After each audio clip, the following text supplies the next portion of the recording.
وقل رب أعوذ بك من همزات الشياطين وأعوذ بك رب أن يحضرون।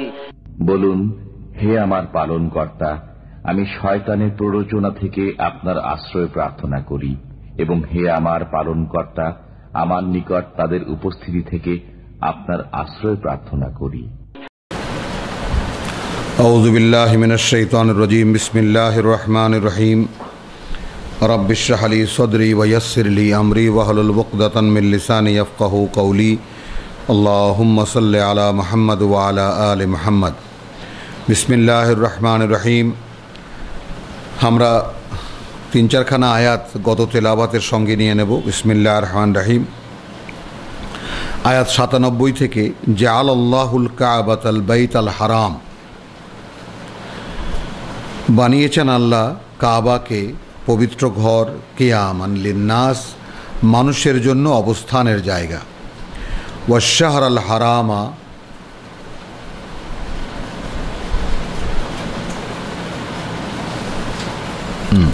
ওয়াশ-শাহরাল হারামা, এবং পবিত্র মাসসমূহ বা মাসগুলো, ওয়াল হাদিয়া, কোরবানির পশু, ওয়াল কালাইদা, এবং কোরবানির পশুর গলার মালা। যালিকা লিতা'লামু আন্নাল্লাহা ইয়া'লামু মা ফিস সামাওয়াতি ওয়া মা ফিল আরদ। গত আলোচনায় ওটা আমি জিজ্ঞাসা করেছিলাম সবার কাছে, যেন আমরা ভাবি বিষয়টা নিয়ে, যে এই যে আল্লাহ বললেন যে কাবাকে আল্লাহ পবিত্র ঘর বানিয়েছেন, সেখানে মানুষের জন্য অবস্থানের আয়োজন করেছেন, পবিত্র মাস, 4টি মাস বছরের মধ্যে পবিত্র রেখেছেন, কোরবানির আয়োজন করেছেন, এবং কোরবানির জন্য যে পশু হয় তার গলায় একটা বিশেষ মালা পরাতে হয়, এটাও তার নির্দেশনা। এইটা আল্লাহ বলছেন লিতা'লামু আন্নাল্লাহা ইয়া'লামু, যেন তোমরা জানতে পারো এই কথা যে আল্লাহ জানেন মা ফিস সামাওয়াতি ওয়া মা ফিল আরদ।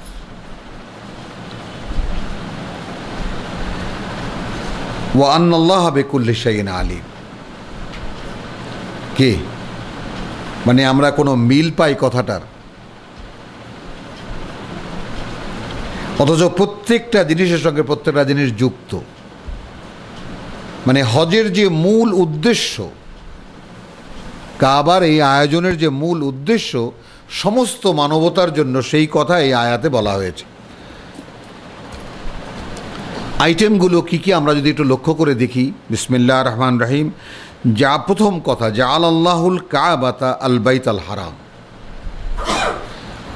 বানিয়েছেন কাবাকে পবিত্র ঘর, একটা সিম্বল হলো কিয়ামান লিন্নাস, মানুষ সেখানে গিয়ে অবস্থান করবে, হলো এর সঙ্গে যুক্ত কি ওয়াশ-শাহরাল হারাম, অর্থাৎ বছরে 4টি মাস এর জন্য নির্ধারিত।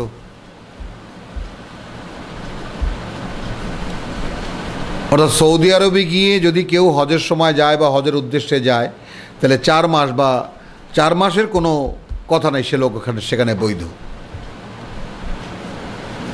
এখনকার রাষ্ট্রীয় কাঠামোতেও আল্লাহর নিয়মে সেটা বৈধ, মানে 4 মাস সেখানে থাকবে। বোঝা গেল? তাহলে 4 মাস সেখানে অবস্থান করবে। এরপরে ওয়াল হাদিয়া এবং কোরবানি, শত শত পশুর কোরবানির আয়োজন। কেন? এই মেহমানদারকে খাওয়াবার জন্য।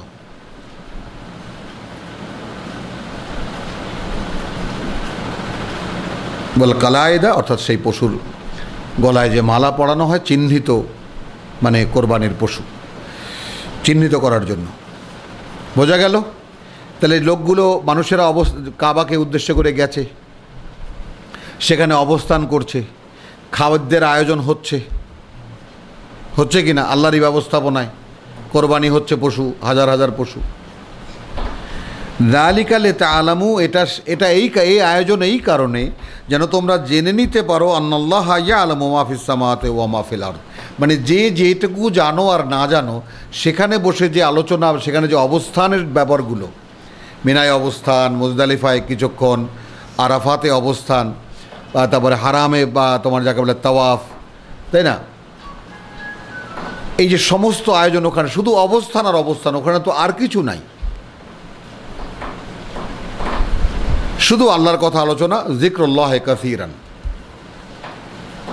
তাহলে যেন সেখানে বসে তোমরা পরস্পরের সাথে আলোচনা করে জেনে নিতে পারো, লিতাআলামু আন্নাল্লাহ ইয়াআলামু মা ফিস সামাওয়াতি ওয়া মা ফিল আরদ, যে আল্লাহ জানেন যা কিছু আছে ওই আকাশে, যা কিছু আছে এই পৃথিবীতে, ওয়া আন্নাল্লাহা বিকুল্লি শাইইন আলিম।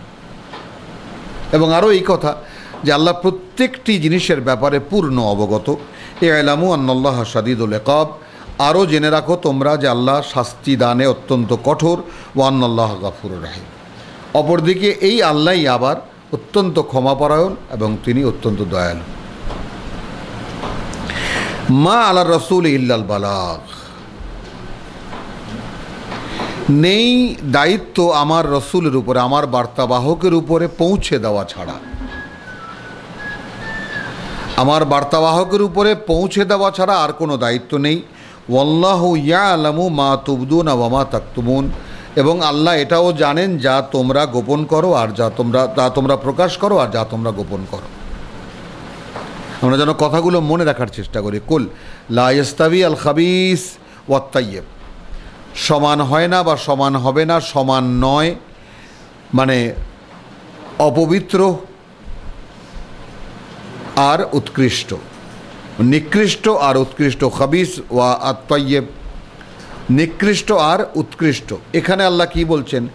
ওয়ালাউ আজাবাকা, অথচ তোমাকে আকর্ষণ করে কাসরাতুল খাবিস, খাবিসের আধিক্য, তার মানে দুনিয়ার আয়োজন। বোঝা যায় না, বোঝা যায় না। কুল লা ইয়াস্তাবি মানে রসুলকে বলছেন মা আলার রসুলে 99তে ইল্লাল বালাগ, পৌঁছে দেওয়া ছাড়া আমার বার্তাবাহকের উপরে আর কোনো দায়িত্ব নেই। ওয়াল্লাহু ইয়ালামু মা তুবদুন, এরপরে আল্লাহ জানেন কি তোমরা সেখানে বললে আর কি গোপন করলে। রসুল তো পৌঁছে দিলেন, তাকে কি দিয়ে জবাব দিলে আর কি জবাব দিলে না, বোঝা গেল কথাটা। তবে একটা কথা জেনে রাখবার, সমান হয় না নিকৃষ্ট আর উৎকৃষ্ট, সমান নয়ও নিকৃষ্ট এবং উৎকৃষ্ট। ওয়ালাউ আজাবাকা কাসরাতুল খাবিস, যদিও তোমাকে টানে, তোমার কাছে ভালো লাগে, তোমাকে আশ্চর্য করে, তোমাকে আকর্ষণ করে নিকৃষ্টের আধিক্য। পৃথিবীতে অনেক আয়োজন কে না চায়, কারণ দুনিয়া শব্দটির মানেই হলো নিকৃষ্ট। ফাত্তাকুল্লাহ, অতএব আল্লাহর অসন্তুষ্টি থেকে রক্ষা করো নিজেদেরকে। ইয়া উলিল আলবাব, হে বিচক্ষণ মানুষ, লাআল্লাকুম তুফলিহুন, অর্থাৎ আল্লাহর অসন্তুষ্টি থেকে বাঁচাও নিজেকে। দুনিয়ার আয়োজন করে কি করবা? নিজের দিকে তাকাও এবং দেখো তাকিয়ে যে আল্লাহ তাআলা কোন কোন কাজ, কোন কোন চরিত্র, কোন কোন স্বভাব, মানে কোন কোন লেনদেন মানে আছে তোমার সঙ্গে জড়িত, বা তুমি কাদের কাদের সঙ্গে জড়িত আছো, যে সমস্ত ক্ষেত্রগুলোতে আল্লাহ তোমার উপর অসন্তুষ্ট হতে পারেন। এই সম্ভাবনা থেকে তুমি মুক্ত করো নিজেকে, হে বিচক্ষণ মানুষ, লাআল্লাকুম তুফলিহুন, যেন তোমরা যেই জায়গায় সফল হবার সেইখানে সফল হতে পারো।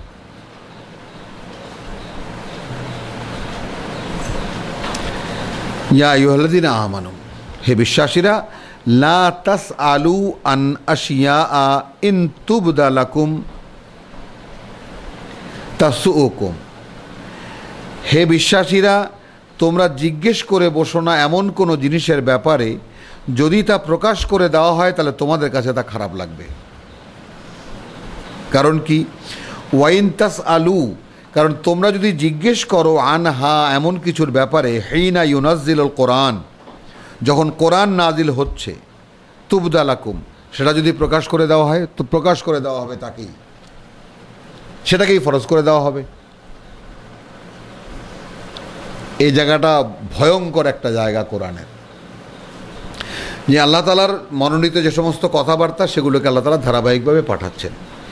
এখন তোমরা একটা উদাহরণ দিলে বোঝা যাবে। যেমন হজের কথা যখন বলা হচ্ছে, হজের প্রসঙ্গ, তখন একজন লোক দাঁড়িয়ে বলছেন, ইয়া রাসূলুল্লাহ, কি প্রত্যেক বছর করতে হবে? তো রসুল কিছু না বলে আরেক দিকে তাকিয়েছেন। সে লোক ঘুরে রসুলের সেই দিকে যেদিকে তাকিয়ে আছেন সেদিকে গিয়ে বলছেন, ইয়া রাসূলুল্লাহ, কি প্রত্যেক বছর করতে হবে? আবার রসুল অন্যদিকে মুখ করেছেন। সে লোক ঘুরে আবার সেইখানে এসে, আরবদের ব্যাপার আর কি, আরবদের মগা আরব যারা, সেখানে এসে, ইয়া রাসূলুল্লাহ, প্রত্যেক বছর করতে হবে? তখন বলে আমি যদি এখন বলি হ্যাঁ, তাহলে এটাই ফরজ হয়ে যাবে।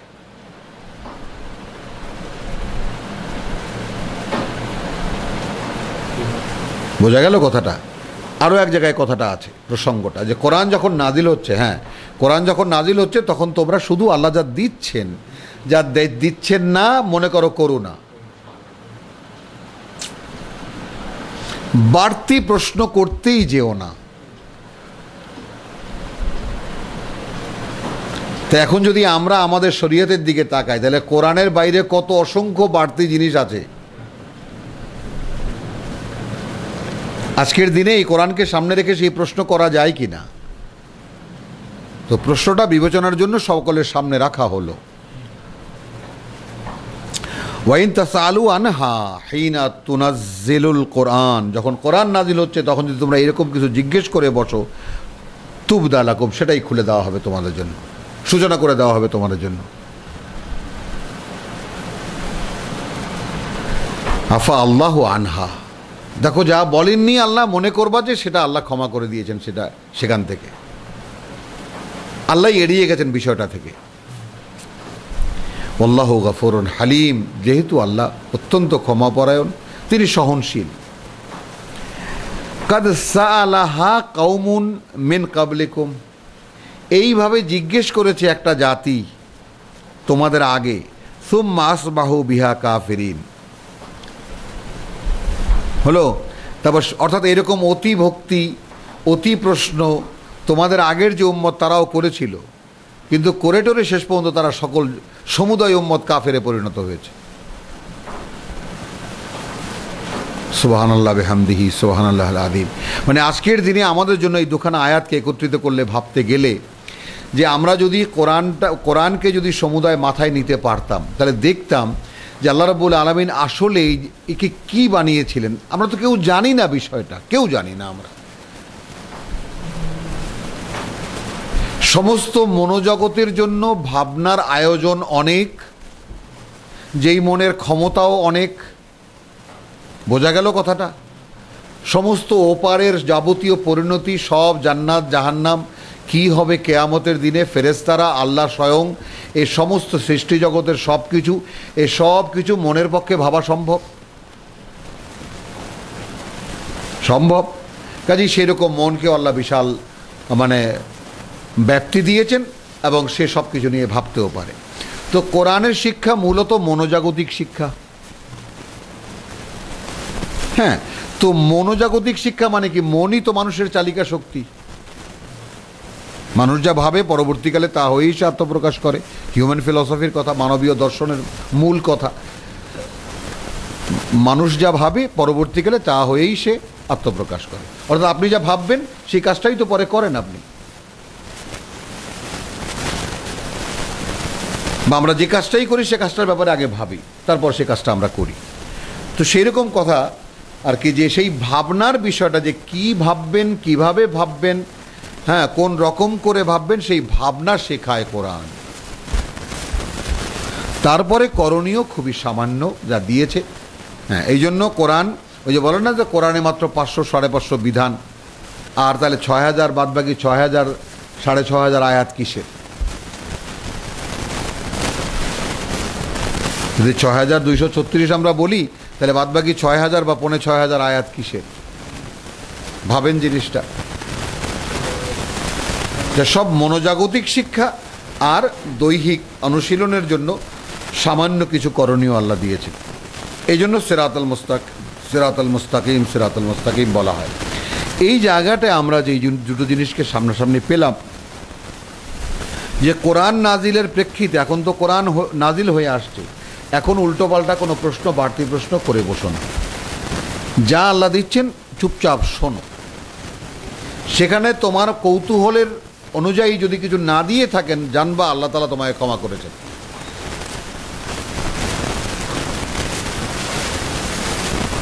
বরং এই সমস্ত কথা বাদ দাও।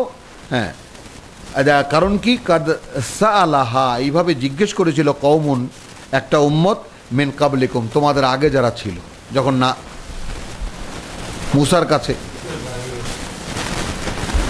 সুম্মা আসবাহু বিহা কাফিরিন, আর তারপর যা কিছু আল্লাহ লিখে দিয়েছেন তার সব কিছু সম্পর্কে তারা প্রত্যাখ্যান করেছে, তারা পরিণত হয়েছে কাফেরে। মা জাআলাল্লাহু মিন বাহিরাতিন, এবার মক্কার লোকদের কথা বলা হচ্ছে।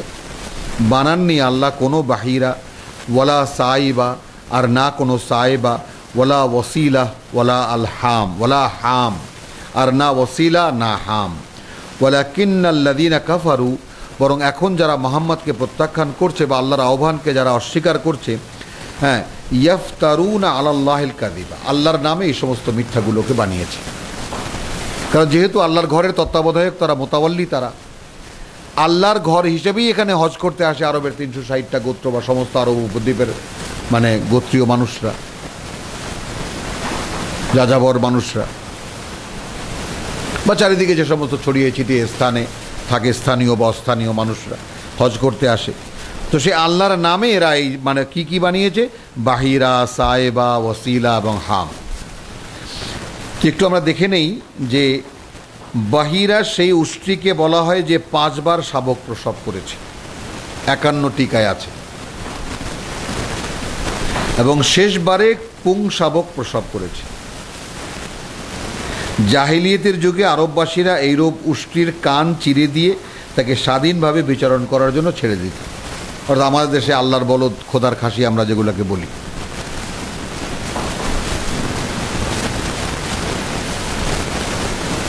হ্যাঁ, তারপর কেউ তার উপর আরোহণ করতো না, তার দুধও পান করতো না এবং পশমও কাটা হতো না। এইরূপ উষ্ট্রির স্বাধীনতা ছিল যে কোনো খেতে এবং যে কোনো চারণভূমিতে চড়ে বেড়াতে পারত এবং যে কোনো ঘাটে ইচ্ছা পানি পান করতে পারত, তাকে বাধা দেওয়া হতো না। সায়েবা যে উষ্ট্র বা উষ্ট্রিকে বলা হতো যাকে কোনো মানত পূর্ণ হওয়ায় বা কোনো ব্যাধি আরোগ্য হওয়ায় কিংবা কোনো বিপদ থেকে রক্ষা পাওয়ার কৃতজ্ঞতা জ্ঞাপন স্বরূপ উৎসর্গ করে দেওয়া হতো। তাছাড়া যে উষ্ট্রি 10 বার শাবক প্রসব করেছে এবং প্রতিবারই মাদা শাবক প্রসব করেছে তাকেও মুক্ত করে ছেড়ে দেওয়া হতো। ওয়াসিলা ছাগির প্রথম শাবক, ছাগির প্রথম শাবক পুরুষ হলে তাকে উপাস্য দেবদেবীর নামে জবাহ করা হতো, আর যদি সে প্রথমবার স্ত্রী শাবক প্রসব করত তবে তাকে রেখে দেওয়া হতো। কিন্তু যদি পুং শাবক ও স্ত্রী শাবক একসঙ্গেই পয়দা হতো তবে পুংটিকে জবাহ করার পরিবর্তে এমনিই উপাস্য দেবতার নামে ছেড়ে দেওয়া হতো, আর একেই বলা হয় ওয়াসিলা। হাম কোনো উষ্ট্রির পৌত্র, কোনো উটনির পৌত্র, তার মেয়ে তারপর ছেলে আর কি, নিজের উপর সাওয়ার লওয়ার উপযুক্ত হলে সেই বৃদ্ধ উষ্ট্রিকে স্বাধীন করে ছেড়ে দেওয়া হতো। অর্থাৎ উষ্ট্রির বাচ্চা তার বাচ্চা যদি এখন সওয়ার নেওয়ার মানে যোগ্য হয় তাহলে তার নানিকে বা দাদিকে মুক্ত করে দেওয়া হতো।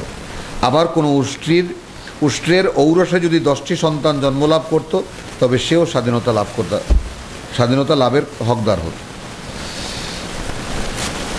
হলো, তাহলে এইগুলো কতগুলো নিয়ম বানানো, আর এই নিয়মগুলো তারাই বানিয়ে রেখেছে আল্লাহর নামে। আয়াত বলছে আল্লাহর নামে বানিয়েছে। তার মানে মক্কার যারা এই সমস্ত কুফরির আয়োজক, যারা শিরকের আয়োজক, যারা তারা সব কিছুই করতো আল্লাহর নামে। আমরা যেন মনে রাখি এই কথাটা। যেমন আজকের আমাদের দিনে আমাদের মানে মুসলিম সমাজে যত কিছু হয়, তাই না, শিরক হচ্ছে, তারপরে যাকে বলে যে লঘু হচ্ছে, বাড়বাড়তি অনেক কিছু হচ্ছে, এলহাদ হচ্ছে, যা কিছু হচ্ছে সবই কিন্তু হচ্ছে দ্বীনের নামে, এটা আমরা তো জানি। তো ঠিক সেই রকমই একটা পরিবেশ মক্কায় ছিল যে যা কিছু তারা করতো আল্লাহর নামে করতো। মা জাআলাল্লাহু মিন বাহিরাতিন ওয়ালা সাইবাতিন ওয়ালা ওয়াসিলাতিন ওয়ালা হামিন ওয়ালাকিন্নাল্লাযীনা কাফারু ইয়াফতারুনা আলাল্লাহিল কাযিবা, এই সমস্তগুলো রচনা করেছে আল্লাহর নামে মিথ্যা। ওয়া আকসারুহুম লা ইয়াকিলুন, আর এদের অধিকাংশই মূল কথা কিছুই বোঝে না।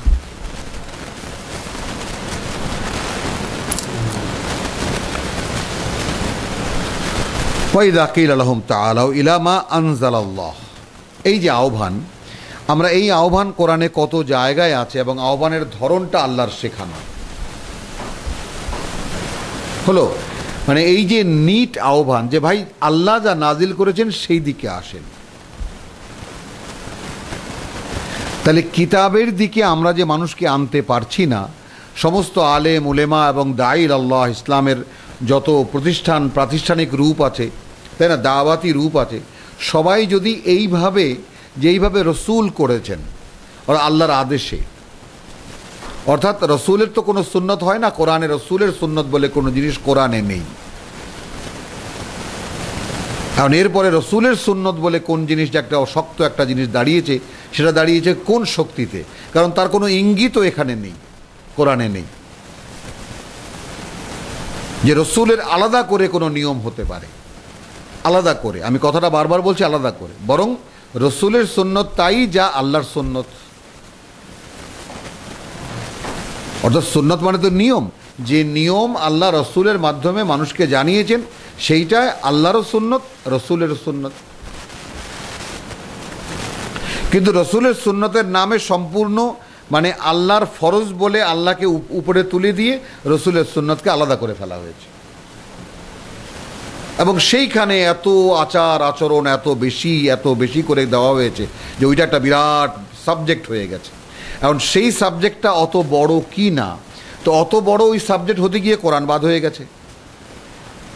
এখন এই বিষয়টা সঙ্গত কি না এটাও ভাবনার ব্যাপার, যে আমরা কি রসুলের সুন্নত করতে গিয়ে, পালন করতে গিয়ে আমরা কি আল্লাহর সুন্নত হারিয়ে ফেললাম? ওয়াইদা কিল লাহুম তাআলাউ ইলা মা আনজালাল্লাহ, এটা হলো আহ্বানের যে কত সুন্দর একটা পদ্ধতি। ভাই আসো, একইভাবে যেমন আমরা ইয়া আহলাল কিতাব তাই তাআলাউ ইলা কালিমাতিস সাওয়াইন বাইনানা ওয়া বাইনাকুম, ভাই আপনি আল্লাহকে মানেন? হ্যাঁ মানি। আপনি আল্লাহর কিতাব মানেন? হ্যাঁ মানি। আল্লাহ রসুল মানেন? মানি। আল ফেরেশতাদেরকে মানেন? হ্যাঁ মানি। আসুন, কিতাবে যা আছে তা আপনার জন্য যেরকম আমার জন্য সেরকম, আল্লাহ যা নাজিল করেছেন। মানে এমন নয় যে ওয়াইদা কিল লাহুম তাআলাউ ইলা মা আনজালাল্লাহ, এখানে তাআলাউ ইলাল কিতাব এভাবেও বলেননি আল্লাহ, কথাটা ওভাবে বলেছেন। কিন্তু ওয়াইদা কিল লাহুম তাআলাউ, যখন তাদেরকে বলা হয় যে আসো সেই দিকে, ইলা মা আনজালাল্লাহু, যা আল্লাহ নাজিল করেছেন, ওয়াইলার রাসূলে, এবং আসো তার বার্তাবাহকের দিকে, ক্বালু হাসবুনা মা ওয়াজাদনা আলাইহি আবাআনা, যথেষ্ট আমাদের জন্য, তারা কি বলে? যথেষ্ট আমাদের জন্য তাই যার উপরে আমরা আমাদের পূর্বপুরুষদেরকে পেয়েছি। এইখানে আরেকটা বিষয় আমরা যদি একটু দেখি, ভেবে নেই, তাহলে সামনে রাখি, তাহলে আমার মনে হয় ভালো হয়। জিনিসটা হলো যে নবুয়ত রিসালাতের যেই ধারাবাহিকতা কোরআনে দেখা যায়, যেই পদ্ধতি, কিছুকাল গেছে, তাই না, একজন রসুল এসেছেন, কিছুকাল গেছে একজন রসুল এসেছেন, আর মুহাম্মদ রাসূলুল্লাহ সাল্লাল্লাহু আলাইহি ওয়াসাল্লাম পর্যন্ত মোটামুটি নবীগণের ধারাবাহিকতা লাগাতার ছিল।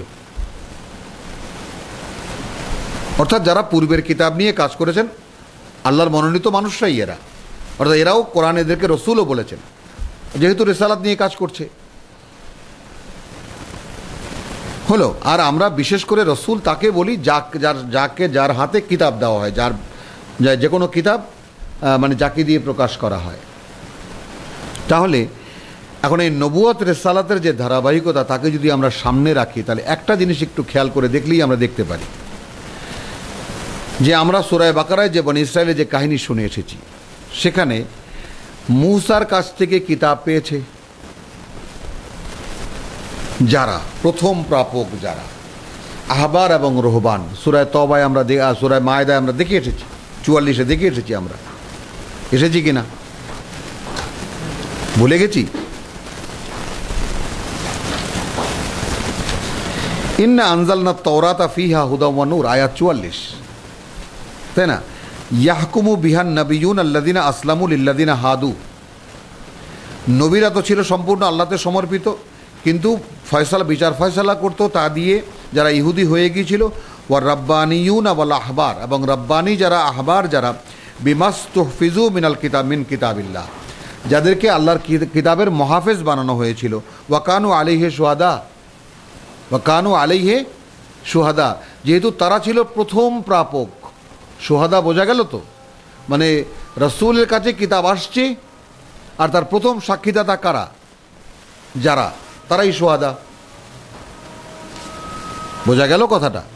আমাদের রসুলের সঙ্গে যেমন প্রথম, মানে প্রথম পর্যায়ের সাহাবায়ে কেরাম একেবারে প্রথম থেকে যারা ছিলেন, তো সেই রকম ছিল। তাদেরকে পরবর্তীকালে রাব্বানি এবং আহবার বলা হতো ইহুদিদের মধ্যে, ইহুদি সমাজে। হলো এই ব্যাপারটা, টার্মিনোলজিটা বোঝা গেছে? মানে একজন রসুলের কাছে যখন আল্লাহর পক্ষ থেকে ওহী আসতে থাকে, তো সেই কিতাবের কথা তো রসুল আয়াত তো বলেন মানুষের কাছে, বলেন কি না? তো প্রথম যারা এই সত্যের সাক্ষ্য দেয় তারা একটা গ্রুপ, তো দুজন চারজন যে কয়জনই হন না কেন, রাব্বানি এবং আহবার বলা হচ্ছে পরবর্তীকালে, কিন্তু তখন ছিল শুহাদা। কিন্তু তার চর্চা করতে করতে যারা রাব্বানি এবং আহবার হয়েছে তারাই তো ছিল বেমাস্তহফিজু মিন কিতাবিল্লাহ, আল্লাহর কিতাবের মুহাফিজ তাদেরকে বানানো হয়েছিল। বোঝা গেল? তাহলে এখন কি হলো, রসুলের কাছ থেকে আল্লাহর কিতাব যখন মানুষের কাছে এলো, রসুলও মানুষ, বাশার, মানে আমরা এই টেকনিক্যাল যে জিনিসটা একটু যদি বুঝতে পারি আর কি। আর কারণ রসুলের বিষয়টা হয় যে তিনি আল্লাহর মনোনীত, এই পৃথিবীতে আসার আগেও তিনি মনোনীত ছিলেন এবং পৃথিবীতে আল্লাহ তাআলা তাকে সংরক্ষণ করে রেখেছেন, কোনো ময়লা তাকে স্পর্শ করে নাই। নবী রসুলদের ক্ষেত্রে পৃথিবীর ময়লা তাদেরকে স্পর্শ করেনি, তাদের কাছে ওহী আসে, আসার পরে তারা রসুল হন বা নবী হন।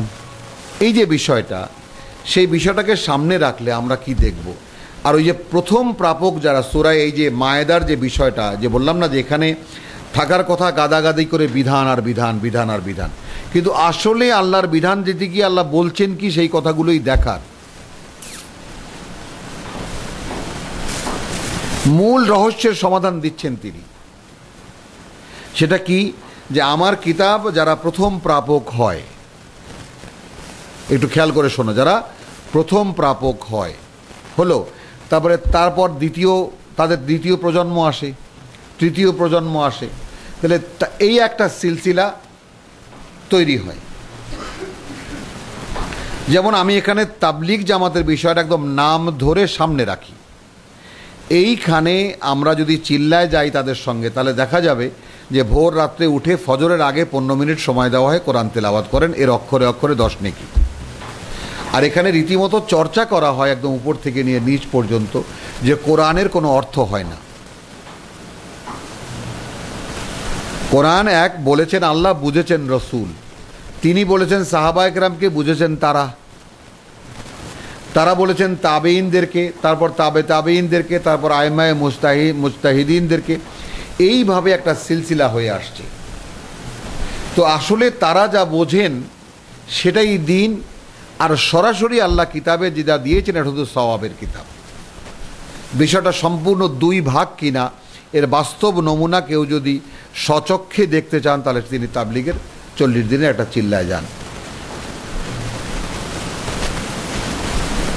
অথচ কিতাব তো লাগবে, কত বড় প্রতারণা সেখানে ফাজায়েলে আমল, ফাজায়েলে সাদাকাত, ফাজায়েলে কোরআন, বহু বড় বড় বিরাট বিরাট কিতাব আছে, সেখানে আজগুবি সব গল্প বোঝাই।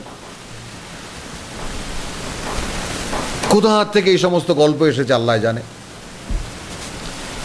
কিন্তু সেখানে কোরআনের চর্চা, কোরআনকে ভেঙে আবার তাদেরকে জিজ্ঞেস করলে বলবে যে আমরা তো কোরআন হাদিস থেকেই সব কিতাব লেখা হয়েছে।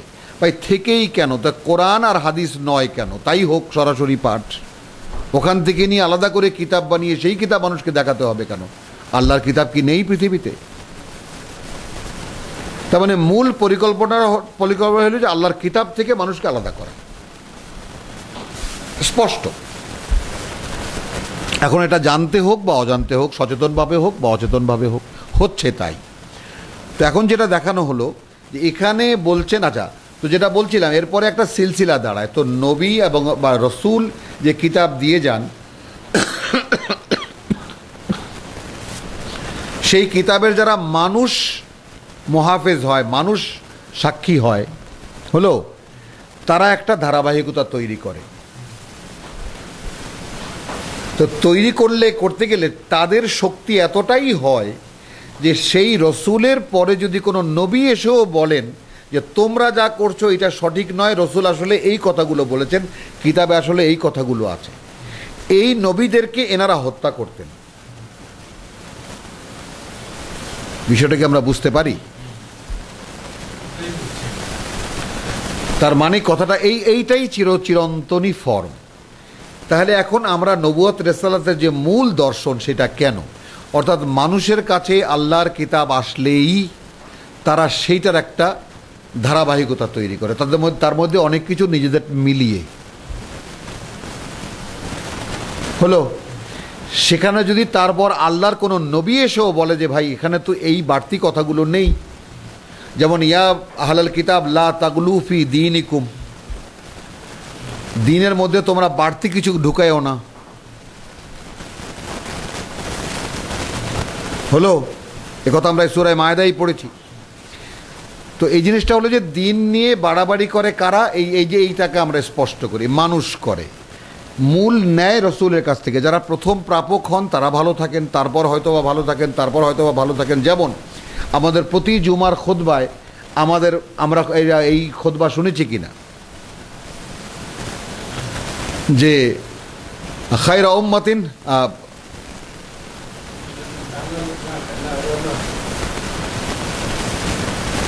খায়রা উম্মতি কারনি, আমার সঙ্গে যারা আছে তারাই শ্রেষ্ঠ উম্মত। সুম্মাল্লাযীনা ইয়ালুনাহুম, তারপর তারা যারা এদেরকে অনুসরণ করেছে। সুম্মাল্লাযীনা ইয়ালুনাহুম, তারপর তারা যারা তাদেরকে অনুসরণ করেছে। তো রসুলও তো মাত্র দুই প্রজন্মের কথা বলেছেন। তো তৃতীয় প্রজন্মে এসে এই দিনের কি হলো তার কিন্তু কোনো ইতিহাস নাই,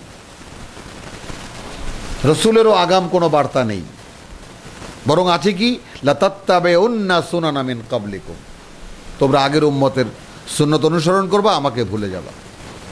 লা ইয়াতিয়ান্না আলা বনি ইসরাইল মা আতা লা ইয়াতিয়ান্না আলা উম্মতি, হ্যাঁ আমার উম্মতের উপরে সেই দিনগুলোই আসবে, মা আতা আলা বনি ইসরাইল, সময়ের সেই মানে বাঁকগুলো, সেই ধারাবাহিক ইয়াগুলো আসবে যা এসেছিল বনি ইসরায়েলের উপরে। হাসবান না আলেবিন নাল, ঠিক যেমন দুখানা জুতা বাইরে থেকে দেখতে দুইখান, কিন্তু তলায় তলায় মিলিয়ে দিলে একখান।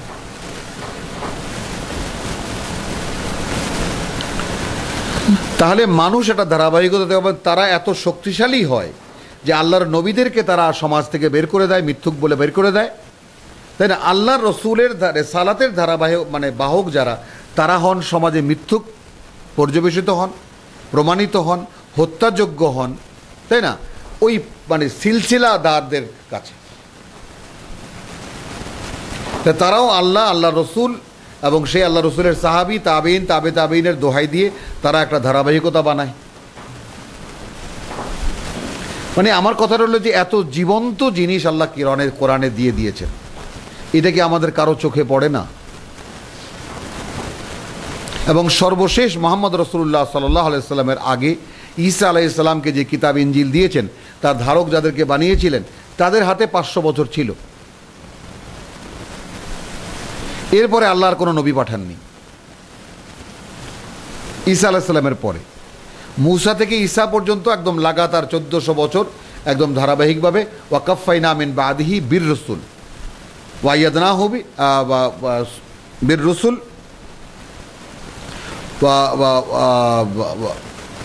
ইন্না লিল্লাহি ওয়া ইন্না ইলাইহি রাজিউন ওয়াকাফাইনা মিন বাদিহি বির রসুল ওয়ালাকাদ আতাইনা মূসাল কিতাব ওয়াকাফাইনা মিন বাদিহি বির রসুল ওয়া আতাইনা ঈসা ইবনে মারইয়ামাল বাইয়িনাত ওয়াইয়াদনাহু বিরূহিল কুদুস। সূরা বাকারা কত? 94। হ্যাঁ,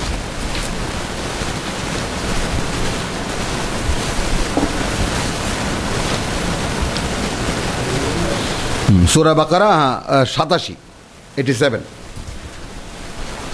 তারপরে আমরা তো তাহলে এই যে বিষয়টা, সেই বিষয়টাকে সামনে রাখলে প্রেক্ষিত কিন্তু আজও সেই একই রকম কি না? আদম আলাইহিসসালাম থেকে নিয়ে মুহাম্মদ রাসূলুল্লাহ সাল্লাল্লাহু আলাইহি সাল্লাম পর্যন্ত মানব সমাজের যে বিবর্তন,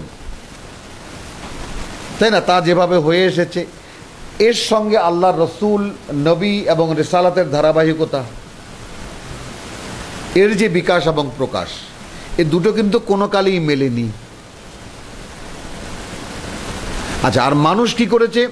ওই আগের রসুলের দোহাই দিয়ে, আল্লাহর দোহাই দিয়ে তার কাছ থেকে কিছু আইডিয়া নিয়ে নিজের একটা ধর্ম বানিয়েছে।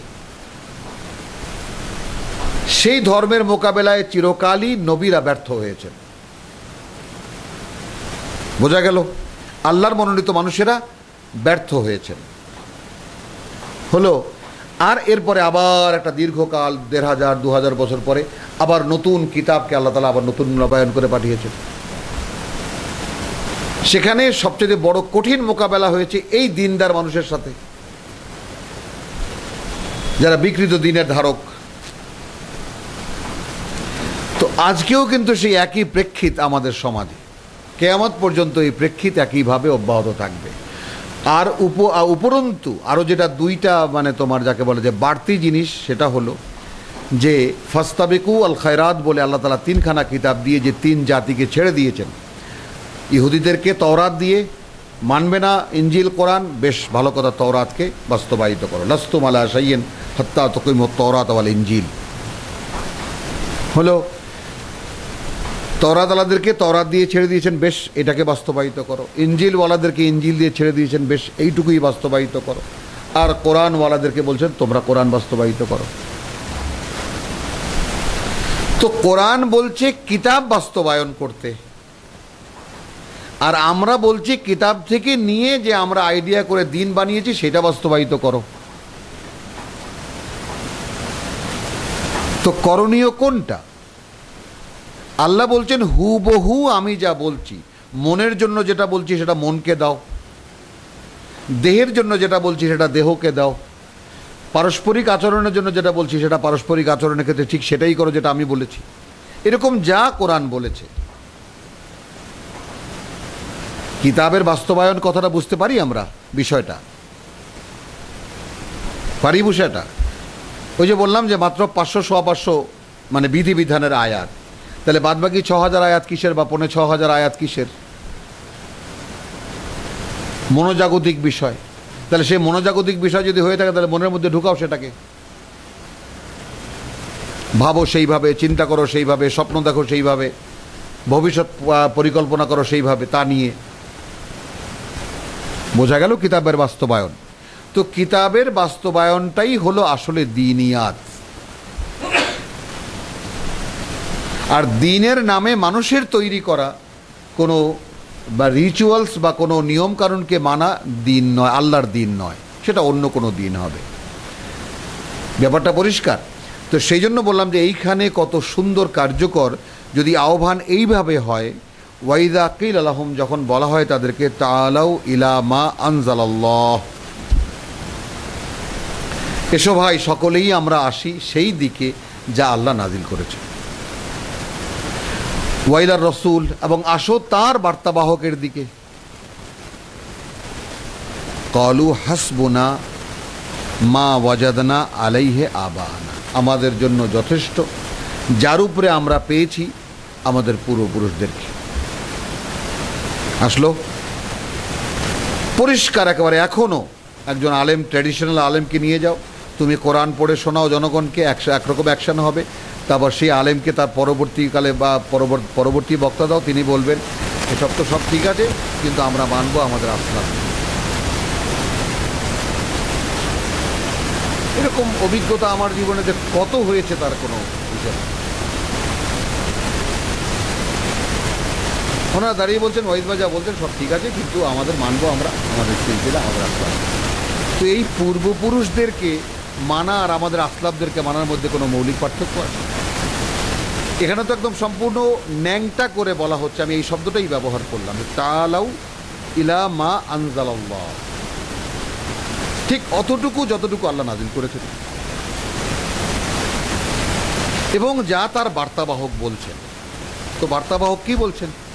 এ তো কোরআনে অন্য জায়গায় বহুবারই বলা হয়েছে, কিছুই বলেননি। ওমা ইয়ানতিকু আনিল হাওয়া ইন হুয়া ইল্লা ওয়াহয়ুন ইউহা, তিনি নিজে থেকে কিছুই বলেন না, বলেন শুধু তাই যা তার কাছে ওহী করা হয়।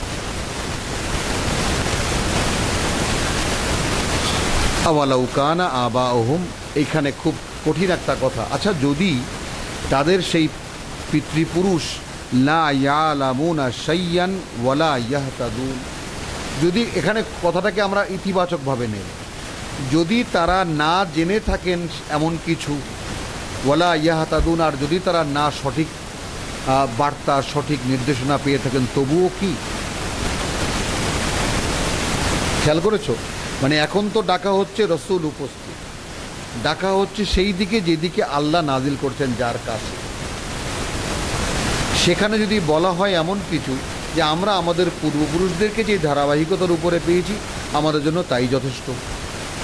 এখন আল্লাহ জিজ্ঞেস করছেন যে আওয়ালাউ কানা আবাউহুম, যদি হয়ে থাকে তাদের সেই পূর্বপুরুষরা লা ইয়ালামুনা শাইয়ান, হ্যাঁ, এমন কোনো জিনিস যেটা বোঝেননি ঠিক মতো বা জানেন না, জানতেন না ঠিক মতো। আমি ইতিবাচক তর্জমা করলাম, নেতিবাচক করলাম। হ্যাঁ, জানতেন না ঠিক মতো, ওয়ালা ইয়াহতাদুন, আর না তারা সঠিক নির্দেশনা পেয়েছেন বা বুঝতে পেরেছিলেন, এমনও যদি হয়ে থাকে, তবুও কি তাদেরই দ্বারা অনুসরণ করা হবে? আজও কি সেই একই জিনিস, একই ধারাবাহিকতা চলছে না? ইয়া আইয়ুহাল্লাযীনা আমানু আলাইকুম আনফুসাকুম, এখানে লিখেছেন নিজেদেরই কথা, তোমরা নিজেদেরই কথা চিন্তা করো, অপর কাহারও পথভ্রষ্ট হওয়ায় তোমাদের কোনো ক্ষতি হইবে না, যদি তোমরা নিজেরা সঠিক পথের প্রতীক হইয়া থাকিতে পারো। এই আলাইকুম আনফুসাকুম, এটা একটা বিরাট ঐতিহাসিক ঘটনা ইসলামের ইতিহাসে, তাই না? যে ইয়া আইয়ুহাল্লাযীনা আমানু আলাইকুম আনফুসাকুম, তোমাদের দায়িত্ব তোমাদের উপরে। আমি সংক্ষেপ করি তর্জমাটা, তোমাদের দায়িত্ব তোমাদের উপরে। যেই একথা বলে দেওয়া হলো হযরত আবু বকর সিদ্দিক রাদিয়াল্লাহু তাআলা আমলে, বা সমস্ত সাহাবায়ে কেরাম তো সমস্ত হয়ে গেলেন যে আল্লাহ তাআলা তো বলেছেন আলাইকুম আনফুসাকুম, যার যার দায়িত্ব তার তার। ঠিক এই জিনিসটাই এখন কিন্তু আসে কোত্থেকে? সেকুলারদের কাছ থেকে। বোঝা গেল সেকুলারদের সবচেয়ে বড় ধর্ম কি? যার যার ধর্ম তার তার কাছে। সকল ধর্মের পালনের, লালনের, প্রচারের সকল ভারতে যেটা সমান অধিকার, হ্যাঁ, উৎসব সবাই। তো যার যার ধর্ম তার তার কাছে, এটা সেকুলারদের বড় স্লোগান। কারণ এটাই হলো সেই অন্ধকার যেখানে শিকার করা যায়, সেই ঘোলা পানি যেখানে মাছ শিকার করা যায়, দ্বীনের কোনো আসল রূপ থাকে না। ইয়া আইয়ুহাল্লাযীনা আমানু আলাইকুম আনফুসাকুম লা ইয়াদুররুকুম মান দাল্লা ইযা ইহতাদাইতুম, ক্ষতি করবে না তোমাদের যদি কেউ পথভ্রষ্ট হয়, যদি তোমরা সৎপথে থাকো।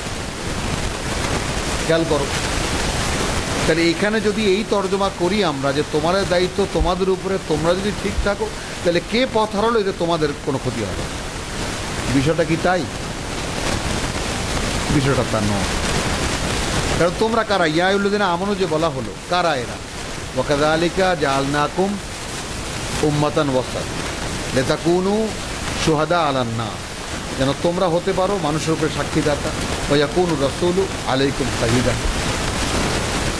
বাকারা 143, যে যেন তোমরা হতে পারো মানুষের উপরে সাক্ষীদাতা, আর রসুল হতে পারেন কিয়ামতের দিন তোমাদের সাক্ষী। হলো, তাহলে মানুষের কাছে আল্লাহর বাণী পৌঁছানো তো তোমাদের কাজ। ওয়ামান আহসানু কাওলাম মিম্মান দাআ ইলাল্লাহ, সূরা হামিম সাজদা। তার চাইতে উত্তম মানুষ কে যে আল্লাহর পথে মানুষকে ডাকলো? বোঝা গেল কথাটা? তাহলে আলাইকুম আনফুসাকুম মানে কি?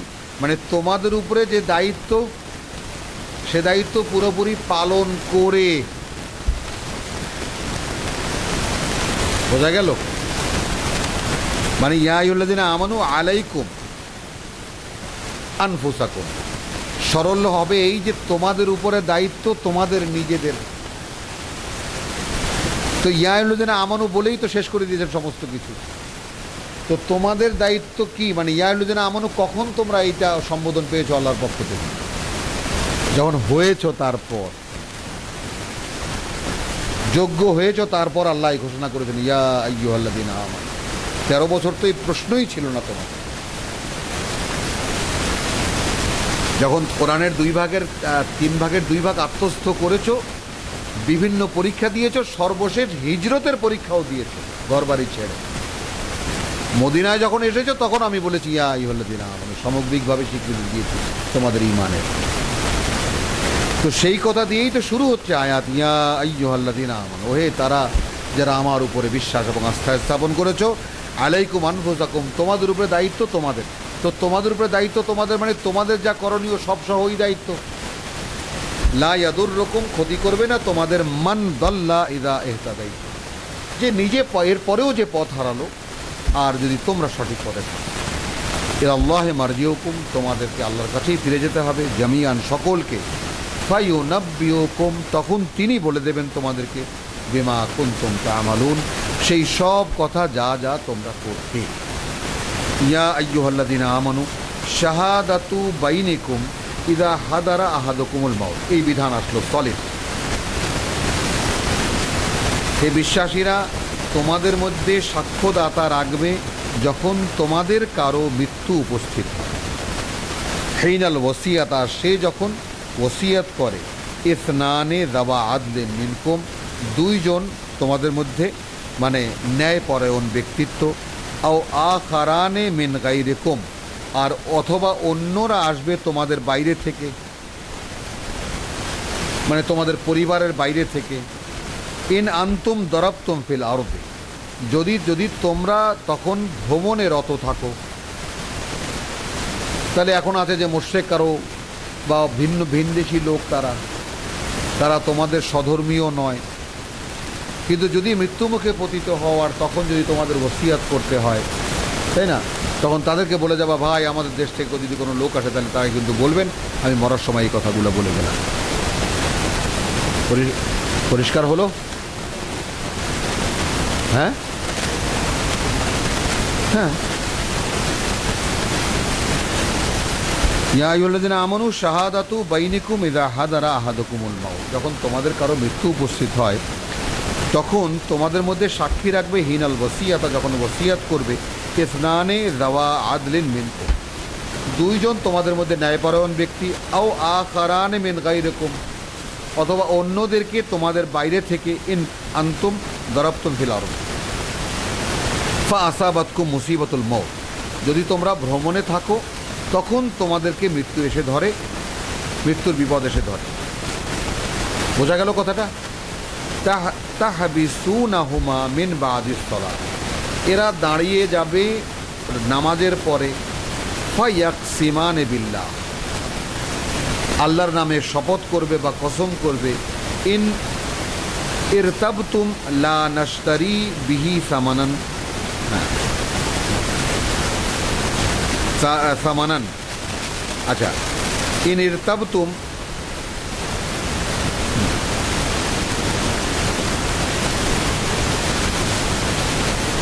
আচ্ছা, তাহলে আল্লাহর নামে শপথ করে বলবে যে আমরা ক্রয় করিনি এই সাক্ষীর বিনিময়ে কোনো নগণ্য স্বার্থ। ওয়ালাউ কানা দা কুরবা, যদিও সে আমার আত্মীয়, ঘনিষ্ঠ আত্মীয় হয়ে থাকে। বোঝা গেল?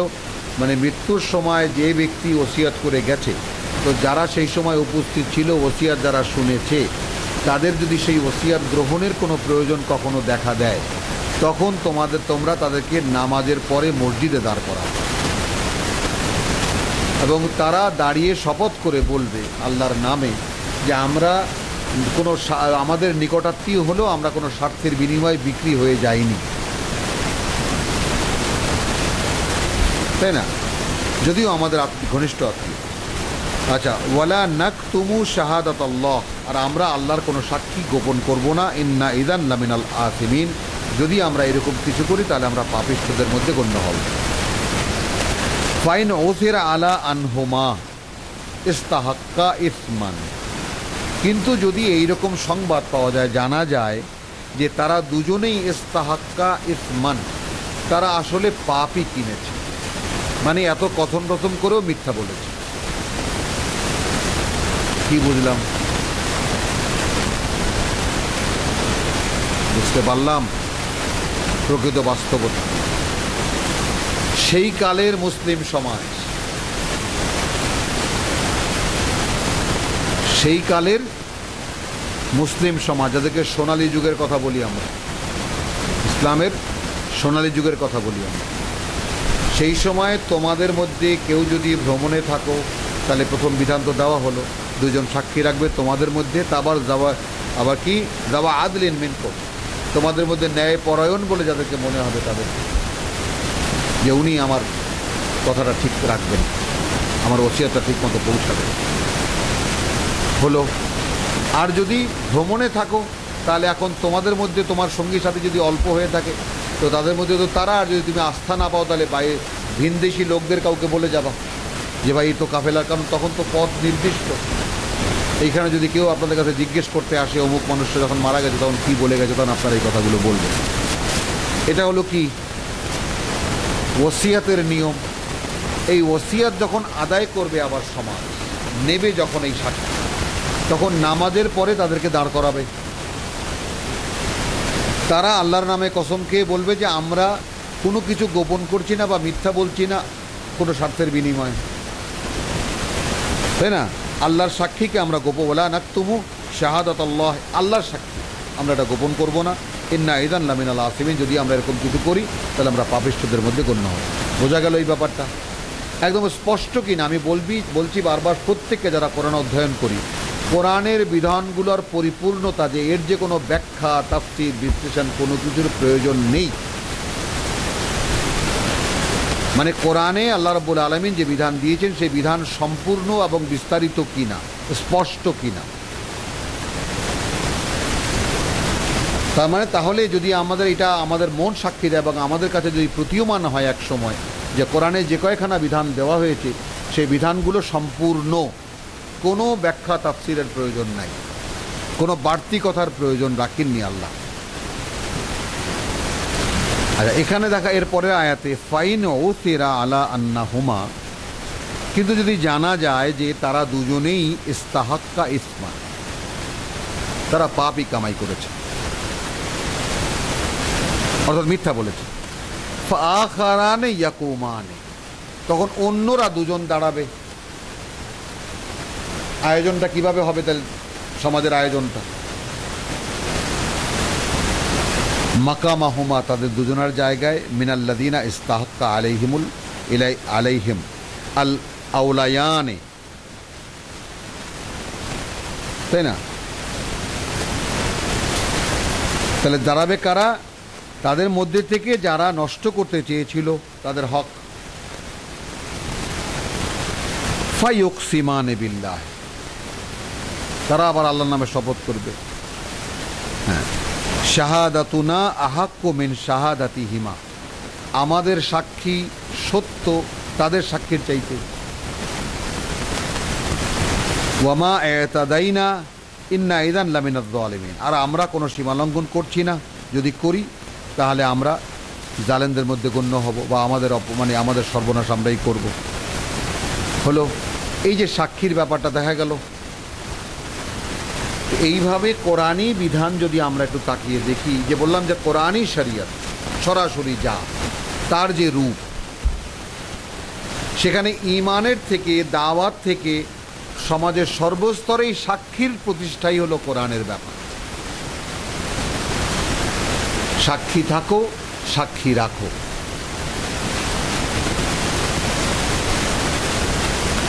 যালিকা আদনা আন ইয়াতু বিশাহাদাতি আলা ওয়াজহিহা, তাই না? যালিকা আদনা, এটা খুব ঘনিষ্ঠ, মানে সম্ভাবনা থাকে, আন ইয়াতু বিশাহাদাতি আলা ওয়াজহিহা, যে সাক্ষী দেবে মানুষ সঠিকভাবে। আও ইয়াখাফু, অথবা ভয় করবে, আন তুরাদ্দা আইমানুন, যে তাদের ঈমানকে, তাদের শপথকে না ফিরিয়ে দেওয়া হয়, বা আদা ঈমানহিম, তাদের শপথ করার পরে। ওয়াত্তাকুল্লাহ, আল্লাহর সন্তুষ্টি থেকে বাঁচাও নিজেদেরকে। ওয়াসমাউ, এবং খুব ভালো করে শোনো। কি শোনো? অর্থাৎ আল্লাহর বিধানগুলো। ওয়াল্লাহু লা ইয়াহদিল কওমাল ফাসিকিন, জেনে রাখো আল্লাহকে মানি মুখে বলে কিন্তু আল্লাহর বিধিবিধান আল্লাহর আয়াত মানে না, তারাই তো ফাসেক। তো আল্লাহ কিন্তু ফাসেকদেরকে সঠিক পথ দেখায়।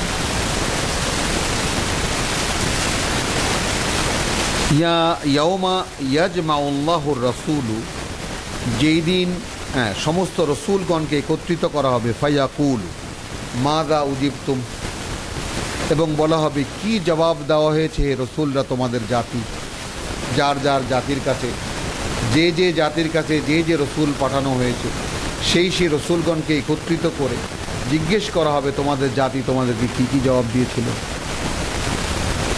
ক্বালু লা ইলমা লানা, এরই বা রহস্য কি? তারা বলবে প্রভু আমাদের জানা নাই।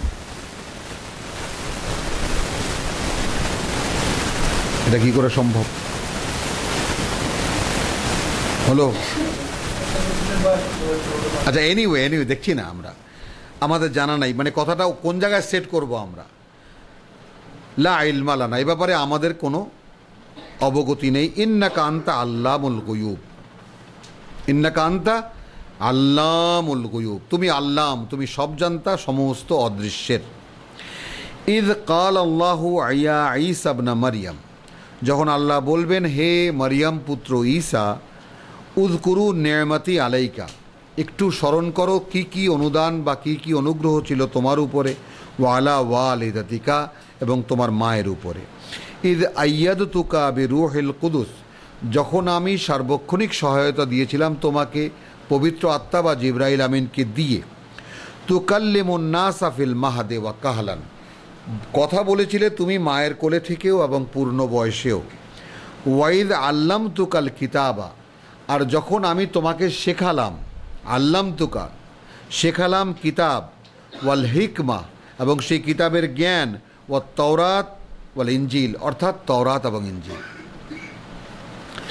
তওরাত কিতাব অর্থাৎ লিখিত বিধিবিধান, আর হিকমা ইনজিল অর্থাৎ তওরাতে যে বিধানসমূহ দেওয়া হয়েছে তার রেফারেন্স দিয়ে দিয়ে বুঝিয়ে দেওয়া হয়েছে ওই বিধানসমূহ কেন, কী জন্য, কোন কোন কারণে দেওয়া হয়েছিল, এবং সেই বিধান অনুযায়ী চললে কি কি উপকার হবে আর কি কি লাভ হবে। এলো হিকমা। একটা হলো সলিড বিধান, এটা করো ওটা করো না। এরপরে হলো হিকমা কি, তাই না, এটা করলে এই হবে, ওটা করলে এই হবে, এই কারণে আল্লাহ এটা দিয়েছেন, এই তোমাদের উপকার হবে, এই তোমাদের ক্ষতি হবে, এটা থেকে বাঁচবে ইত্যাদি। হিকমা, যাকে আমরা দর্শন বলি, ফিলসফি আমরা কাকে বলি? জ্ঞানের পেছনে জ্ঞান, নাকি জ্ঞানের পেছনের জ্ঞান, কেন কি জন্য। আচ্ছা, তাহলে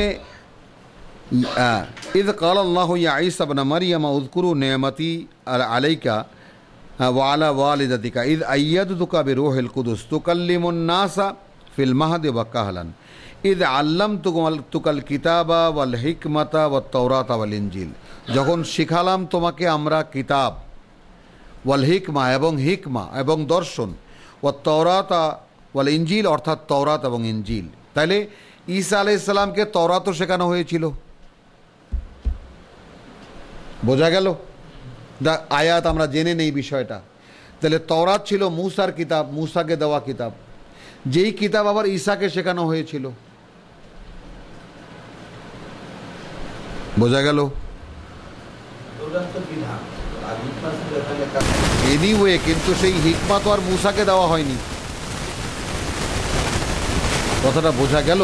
মানে ক্রম পর্যায়ে কিতাবের বিকাশ যে হয়েছে, যেভাবে যেভাবে হয়েছে, অর্থাৎ আলটিমেট যে কোরআন এসে পৌঁছেছে কিভাবে সেটা এসে। তো তওরাত মূসাকে দিয়েছিল 10 কমান্ডমেন্টস বিখ্যাত, যেটা আমরা সূরা বনী ইসরাঈলের 13টা বা 14টা আর্টিকেলে আমরা দেখি, আয়াতে দেখি। আমাদের ঐতিহাসিকগণ বলেন যে এটাই তওরাতের বিধি। তাহলে তো ঈসা আলাইহিস সালামকে আবার তওরাতও শেখানো হলো, আবার তাকে যে দেওয়া কিতাব ইনজিল তাও শেখানো হলো, বোঝা গেল? তো এটা বাই নেম কি, তওরাত ওয়াল হিকমা, ওয়া আল্লামতুকাল কিতাব ওয়াল হিকমা, ও কিতাব এবং হিকমা। তা কিতাব কি? তো কিতাবের সরাসরি মানে হলো লিখিত বিধিবিধান। কিতাবের মানে কি? লিখিত বিধিবিধান। আর হিকমা কি? এই বিধান কেন দেওয়া হয়েছে, কি জন্য দেওয়া হয়েছে। অর্থাৎ তাওরাত এবং ইনজিল।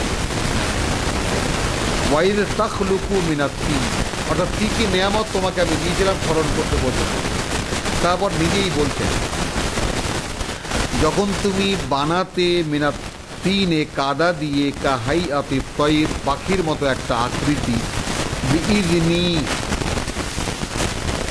আমার ইচ্ছা অনুযায়ী হলো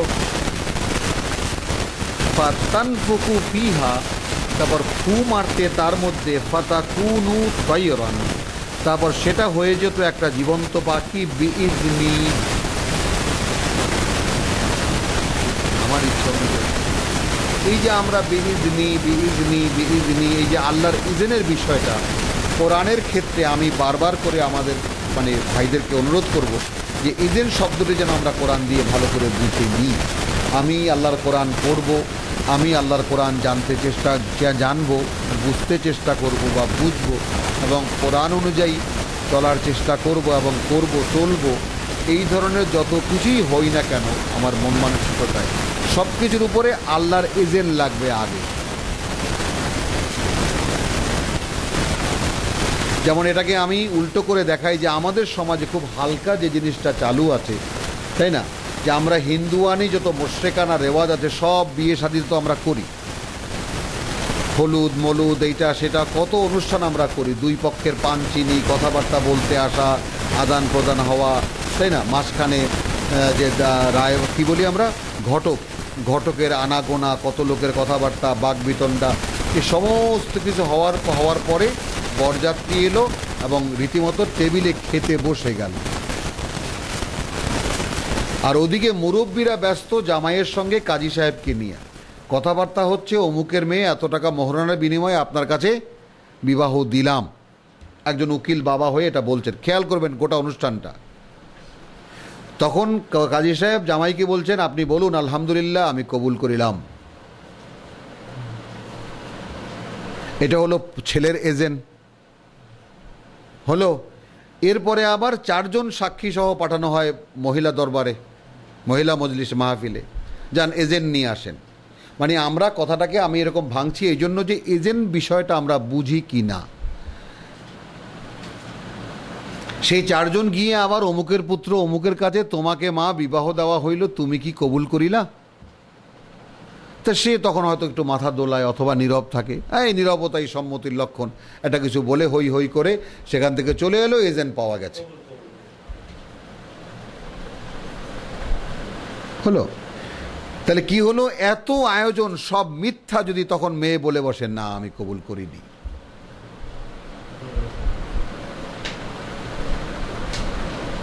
হলো ছেলেও রাজি, সমস্ত পরিবেশ রাজি, খাবে এখন সমাজ রেডি, শুধু মেয়ে বলে দিল যে না আমি রাজি না। এরকম কত বিয়ে ভণ্ডুল হয়ে গেছে না। সেই বিষয়টাকে যে আল্লাহর বিষয়টা সমুদয়, যে আমরা যে যাই নিয়ত করি না কেন, যে যাই ইচ্ছা মনে বাসনা পোষণ করি না কেন, সবার আগে স্মরণে রাখতে হবে কোরআন সংক্রান্ত যে কোনো জিনিসে আগে আল্লাহকে রাজি করাতে হবে যে প্রভু তুমি আমাকে এই অনুমোদন দাও যেন আমি তোমার এই কিতাব পড়ে বুঝতে পারি। রসুলদের বা নবীগণের যে সমস্ত প্রার্থনা আল্লাহ শিখিয়েছেন তাদেরকে রব্বিশ শাহলি সদরি। আবার আমরা দেখব আফামান ইউরিদুল্লাহু আন ইয়াহদিয়াহু, আচ্ছা কারো বেলায় যদি আল্লাহ এটা চান বা এরকম ইচ্ছা করেন যে তাকে তিনি পথ দেখাবেন, ইয়াশরাহ সাদরাহু। আফামান ইউরিদুল্লাহু আন ইয়াহদিয়াহু, যদি আল্লাহ এরকম চান, এরকম কিছু চান, মনস্থ করেন, পরিকল্পনা করেন যে তাকে তিনি পথ দেখাবেন, তাহলে বিষয়টা কাকে পথ দেখাবেন? যে চায়। অনেক রকমের স্টেজেস বাকি থাকে, প্রক্রিয়া বাকি থাকে। আমরা তো স্বঘোষিত মুসলমান, কে জানলো আর কে জানলো না কিছু যায় আসে না, আমি মুসলমান। কিন্তু একজন মুসলিম হতে গেলে যে কত কিছুর দরকার হয়, হ্যাঁ, তারপরে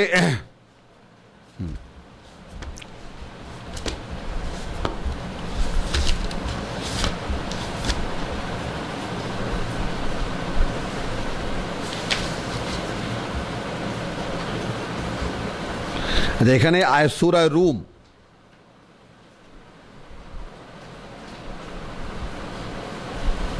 সূরা রুমের আয়াত 53।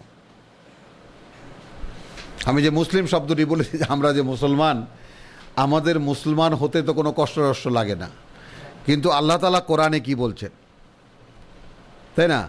30 নম্বর সূরা পেয়েছো, বের করেছো? 30 নম্বর সূরা আয়াত 53।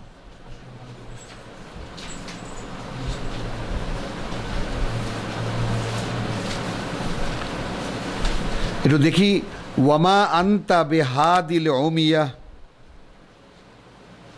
আমরা 52কেও নিয়ে নেই সঙ্গে, তাহলে বোধটা পূর্ণ হবে। ফাইন্নাকা লা তুসমিউল মাউতা। প্রথম কথা কি হলো? তুমি কোনোভাবেই হে রসুল মৃতদেরকে শোনাতে পারো না। তো এই মৃত মানে কবরে শোয়া মৃত নয়, এই মৃত আমাদের মতো জিন্দা লাশ যারা। ওয়ালা তুসমিউ সুম্মা আদ-দুআ, আর না তুমি শোনাতে পারো তোমার ডাক ইদা ওয়াল্লাউ মুদবিরিন, সে যখন তোমার দিকে পেছন দিয়ে সামনে যেতে থাকে। অর্থাৎ যে কানে শোনে না তাকে যদি চিৎকার করে তুমি তোমার গলা ফাটিয়েও ফেলো যে চলে যাচ্ছে, তাই কি তুমি ডেকে ফেরাতে পারবা? এই দুই বাস্তবতা। ওয়ামা আনতা বিহাদি আল উমিয়া আন দালালাতিহিম, অন্ধের যে বিভ্রান্তি। আর অন্ধকে তুমি যতই বোঝাও উত্তরে যাবেন, দক্ষিণে যাবেন, পশ্চিমে যাবেন, পূর্বে যাবেন, ঠিকই কোনোভাবে এই দিকগুলোর কোনো নির্ণয় তার ভিতরে করতে পারবে? বিষয়গুলো যেন আমরা অনুধাবনের চেষ্টা করি। ওয়ামা আনতা বিহাদিল উমিয়া আন দালালাতিহিম ইন তুসমিউ, তুমি শোনাতে পারো না, ইল্লা তবে, মান ইউমিনু বিআয়াতিনা ফাহুম মুসলিমুন,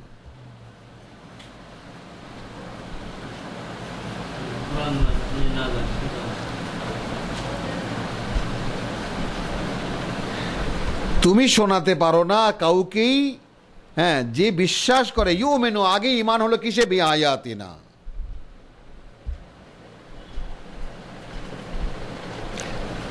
তাহলে এখন তুমি কোরআনের সমস্ত জায়গা থেকে এই যোগফল মিলাও। ইন্নামা তুনজিরু মান ইত্তাবা যিকরা ওয়া খাশিয়া রাহমান বিল গায়ব, সূরা ইয়াসিন। বোঝা গেল? তাহলে আয়াতে যাদেরকে, অর্থাৎ আল্লাহর কথা যার বিশ্বাসে আসে তার পক্ষেই মুসলিম হওয়া সম্ভব, নিজেকে সম্পূর্ণ সমর্পিত করে দেওয়া সম্ভব। অন্য কোনো হুজুরের দাওয়াতে, অন্য কোনো লোকের আহ্বানে, অন্য কোনো সংগঠন হোক, জামাত হোক, দল হোক, মুসলিম হওয়া সম্ভব নয়। আর সে দাওয়াতও হতে হবে আল্লাহর আয়াত দিয়ে। আর যে আল্লাহর আয়াত বিশ্বাস করবে তার পক্ষে মুসলিম হওয়া সম্ভব। আচ্ছা, চলি আমরা আলহামদুলিল্লাহ। তাহলে ইদ আল্লামতুকা আল কিতাব ওয়াল হিকমা, হ্যাঁ 110 পড়ছিলাম আমরা সূরা মায়েদার। ওয়াত তাওরাত ওয়াল ইনজিল, অর্থাৎ তাওরাত এবং ইনজিল। ওয়া ইজ তাখলুকু মিনাত তিনে, যখন তুমি বানাতে কাদা দিয়ে, কাহিয়াতে তয়ের বিইজনি, এই যে এজেন, আমার ইচ্ছায়, ফাতানফুকু ফিহা ফাতাকুনা তয়রান বিইজনি, তারপর সেটা যে পাখি হয়ে যেত সেটা আমার ইচ্ছাতেই হতো। ওয়া তুবরিউল আকমাহা ওয়াল আবরাসা, এবং তুমি ভালো করে দিতে জন্মান্ধকে এবং কুষ্ঠ রোগীকে, বিইজনি, আমার ইচ্ছা অনুযায়ী, আমার ইচ্ছাতেই আমি অনুমতি দিয়েছিলাম বলে। ওয়াইদ তুখরিজুল মাউতা বিইজনি, আর যখন তুমি কোনো মৃতকে জীবন্ত করতে, এর চাইতে বিস্ময়কর মুজিজা আর কি হতে পারে? এই মুজিজাও আল্লাহ ঈসা ইবনে মারিয়ামকে দিয়েছিলেন, সেটাও আমার ইচ্ছা অনুযায়ী, আমার ইচ্ছাতেই, আমার অনুমতি সাপেক্ষে। কতটা বোঝা গেল জিনিসটা? অর্থাৎ একজন বার্তাবাহক এর অভিব্যক্তির যা কিছুই হতো, কিভাবে হতো? আল্লাহর ইচ্ছা অনুযায়ী। তো আমার ভিতরে যদি আল্লাহর ইচ্ছাই প্রকাশ না পায়, কথাটা বোঝা গেল? আমাদের চেষ্টা, আমাদের সাধনা আল্লাহর কিতাব নিয়ে কি সাধনা? এই যে প্রভু, আমি তোমার সব কথা পড়ে দেখেছি, আমি তোমার সব কথা পড়েছি, এখন আমার বাসনা একটাই, ইহদিনা সিরাতাল মুস্তাকিম, তুমি আমাদেরকে সিরাতাল মুস্তাকিম দেখাও। আর আবার যখন আল্লাহ বলতে বলেন হাদা সিরাতুল মুস্তাকিম, এই কিতাবই সিরাতে মুস্তাকিম। তাই এই দুই কথাকে মিলালে দাঁড়ালো কি আমার প্রার্থনা, হেদেনা সিরাতাল মুস্তাকিম, আমাদেরকে সঠিক পথ দেখাও। আল্লাহ বলছেন হাদা সিরাতে মুস্তাকিম, এইটাই সিরাতে মুস্তাকিম পাওয়া গেল। তাহলে এখানে আমরা দেখলাম সূরা রুমের সেই 53 আয়াত। তো এই সমস্ত মিলিয়ে যেটা হয় যে কিতাব না জানলে কারো পক্ষে না ঈমান আনা সম্ভব আর না মুসলিম হওয়া সম্ভব। আচ্ছা, এই কিতাব কি? মূলত একটি চালিকা শক্তি। এ যখন চালায় আর আল্লাহ যখন দেখেন যে আমার কথাগুলো একজন লোক ধারণ করতে চেষ্টা করছে, তখন সেই লোকের বাসনা অনুযায়ী আল্লাহর অনুমতি আসে। কারণ ঈসা হলো প্রতিপক্ষের মোকাবেলায়, এখন সে তার রিসালাতকে প্রমাণ করার জন্য কিছু বিস্ময়কর ঘটনা সামনে রাখছেন। বোঝা গেল কথাটা? এগুলো তো আর এমনিতেই দেখাচ্ছেন না, তিনি প্রেক্ষিত অনুযায়ী একটা জিনিস তিনি দেখাচ্ছেন, দেখিয়েছেন। এই দেখো, এই যে আমি পাখি একটা বানালাম, হ্যাঁ এটাও বানালাম যে এই আকৃতি আল্লাহ দিয়েছেন আমাকে, এইভাবে নির্দেশ করেছেন বানাতে। আর দেখো ফু দিলাম এখানে, এই ফু তো আমি দিলাম কিন্তু এর মধ্যে আল্লাহর ইচ্ছা কার্যকর, উড়ে গেল পাখি হয়ে।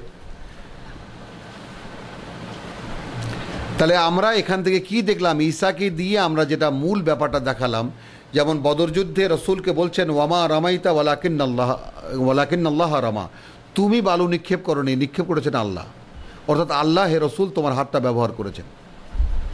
আর এখানে স্বয়ং আল্লাহ মুসার ঈসার মুখকে ব্যবহার করেছেন, দেহকে ব্যবহার করেছেন। এই হলো ঈমানের সর্বোচ্চ পর্যায়, যে আমাকে এমন এক অবস্থানে গিয়ে দাঁড়াতে হবে যেখানে আমার গোটা অবয়বে আল্লাহর ইচ্ছা প্রকাশ পাবে, এবং সেটা এই কোরআন ছাড়া কিছুতেই সম্ভব না।